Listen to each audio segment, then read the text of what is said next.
사랑하는 새나 친구들 반갑습니다. 여러분과 함께 월요일 말씀을 묵상할 최혁중 목사입니다. 모세가 시내 산으로 올라간 지 40일이 지나자 이스라엘 백성들은 모세가 죽은 줄 알고 자기들의 우상을 만들어 신으로 모시고 제사를 드리는 죄악을 범합니다. 눈에 보이지 않는다고 모세도 없고 하나님도 없다고 판단한 것이죠.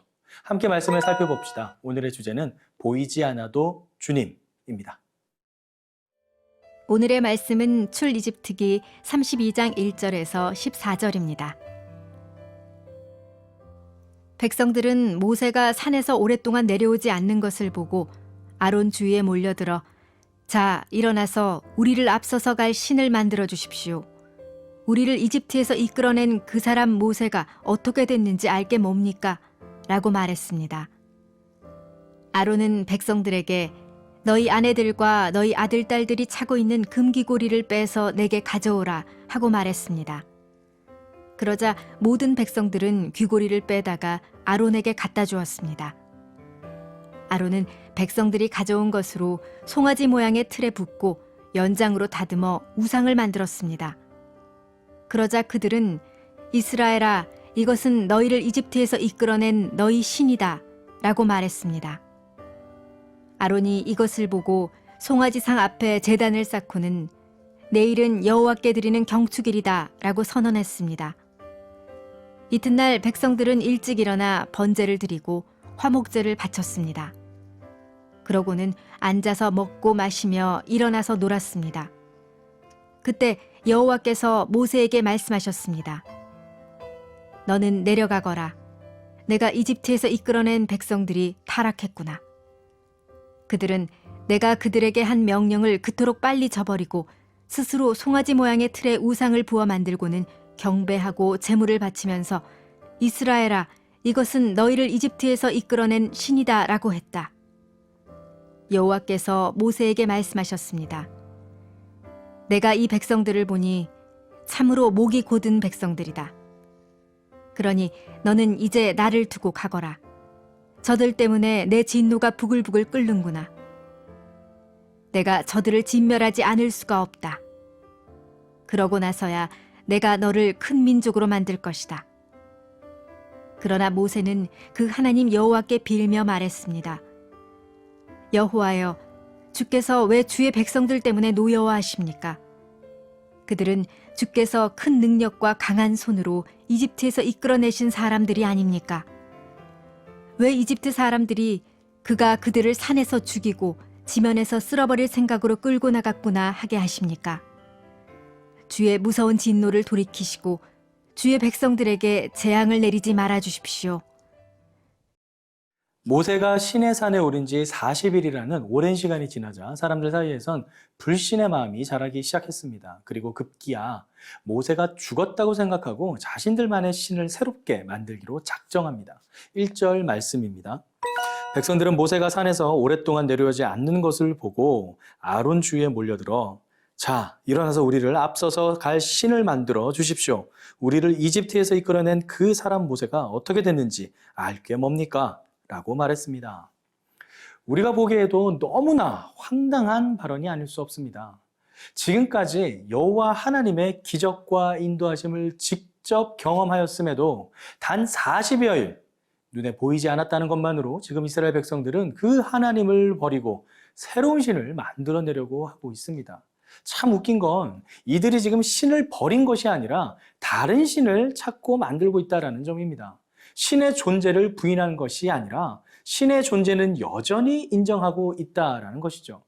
그러면서도 그들이 스스로의 힘으로 자력적으로 뭔가를 하겠다는 것이 아니라 자기들이 신을 만들어서 그 신을 따르겠다라는 것입니다. 인간의 생각 속에서 만들어낸 신이 아니라 인간의 상상력 한계에 머물러 있는 조각상에 불과합니다. 그런데 그 요청을 아론은 그대로 받아들이고 그것을 만들어냅니다. 4절 말씀입니다. 아론은 백성들이 가져온 것으로 송아지 모양의 틀에 붓고 연장으로 다듬어 우상을 만들었습니다. 그러자 그들은 이스라엘아, 이것은 너희를 이집트에서 이끌어낸 너희 신이다 라고 말했습니다. 이집트에서 이스라엘 백성을 이끌어내신 분은 누구십니까? 홍해를 가르고 애국 군대를 바다에 침몰시킨 분은 누구십니까? 낮에는 구름 기둥으로 밤에는 또 불 기둥으로 인도하신 분은 누구십니까? 그들은 여호와 하나님의 인도하심을 친히 경험하고 눈으로 보고 들었음에도 새롭게 만든 우상을 향하여 이것이 바로 여호와 하나님이다라고 선포합니다. 인간의 연약함이 그대로 드러나는 장면입니다. 눈에 보이는 것에 아주 손쉽게 흔들리고 마는 인간의 모습입니다. 사랑하는 새나 친구들, 우리 또한 마찬가지 아닌가요? 눈에 보여야 실감이 가고 믿음이 갑니다. 내가 경험한 것이 아니면, 내가 직접 본 것이 아니면 믿기지가 않습니다. 눈에 보여야 하고 내 손에 직접 잡혀야 그때야 이제 겨우 실존한다라고 여깁니다. 하지만 주님은 눈에 보이지 않아도 여전히 실존하고 계신 분이 바로 우리 주님이십니다. 어제나 오늘이나 내일이나 언제든지 우리와 함께 하시는 살아 역사하시는 여호와 하나님이십니다.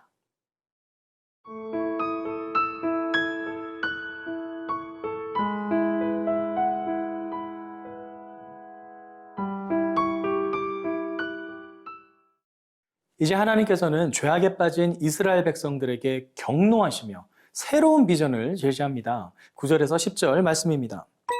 여호와께서 모세에게 말씀하셨습니다. 내가 이 백성들을 보니 참으로 목이 곧은 백성들이다. 그러니 너는 이제 나를 두고 가거라. 저들 때문에 내 진노가 부글부글 끓는구나. 내가 저들을 진멸하지 않을 수가 없다. 그러고 나서야 내가 너를 큰 민족으로 만들 것이다. 이스라엘 백성들을 진멸시켜 버리신다고 합니다. 아예 다 없애버리고 모세, 바로 너를 통해서 새로운 민족을 만드시겠다라고 말씀하십니다. 여러분 알다시피 이스라엘 백성이 누구입니까? 바로 아브라함과 이삭과 야곱에게 언약의 말씀을 주신 여호와 하나님께서 애굽에 있는 동안 한 민족으로 크게 번성케 하셔서 하나님 나라의 백성들로 삼은 하나님의 선택받은 사람들입니다. 그런데 그 사람들을 지금 하나님께서 모두 진멸시키시고 모세, 너를 통해서 새롭게 민족을 이루어서 하나님의 나라 백성으로 삼겠다고 말씀하신 것입니다. 이것은 완전히 새로운 비전입니다. 또한 약속과 언약을 신실하게 지키시는 하나님과는 전혀 상반된 모습이죠. 여기에 대해 모세는 이때다 싶어서 바로 이 위기를 기회로 삼아 자신이 새로운 민족의 우두머리가 될 수 있는 절호의 찬스로 활용할 수도 있었습니다. 하지만 모세는 놀라운 반응을 보입니다. 11절과 12절 말씀을 읽겠습니다. 그러나 모세는 그 하나님 여호와께 빌며 말했습니다. 여호와여, 주께서 왜 주의 백성들 때문에 노여워하십니까? 그들은 주께서 큰 능력과 강한 손으로 이집트에서 이끌어내신 사람들이 아닙니까? 왜 이집트 사람들이 그가 그들을 산에서 죽이고 지면에서 쓸어버릴 생각으로 끌고 나갔구나 하게 하십니까? 주의 무서운 진노를 돌이키시고 주의 백성들에게 재앙을 내리지 말아 주십시오. 재앙을 내리지 말아 달라고 간청하며 기도합니다.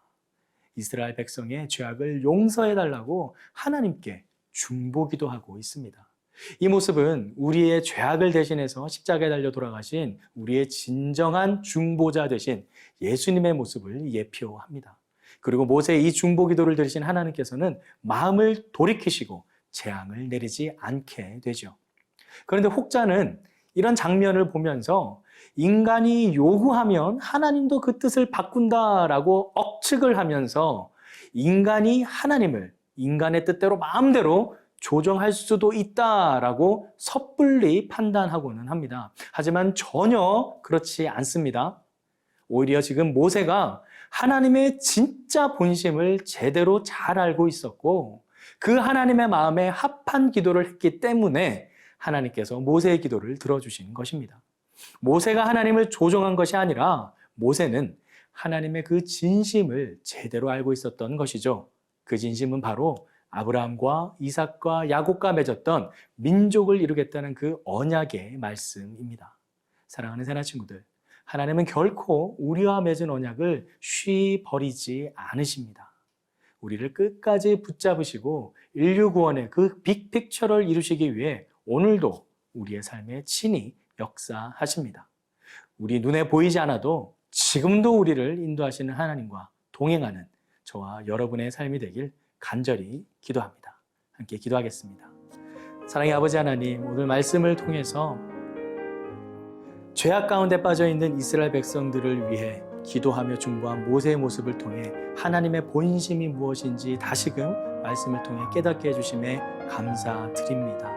우리를 향한 하나님의 마음은 사랑이고 긍휼이고 자비이심을, 그리고 우리를 다시금 하나님의 그 거룩함 속에 참여케 하시고자 하는 그 마음임을 깨닫게 해주심에 감사합니다.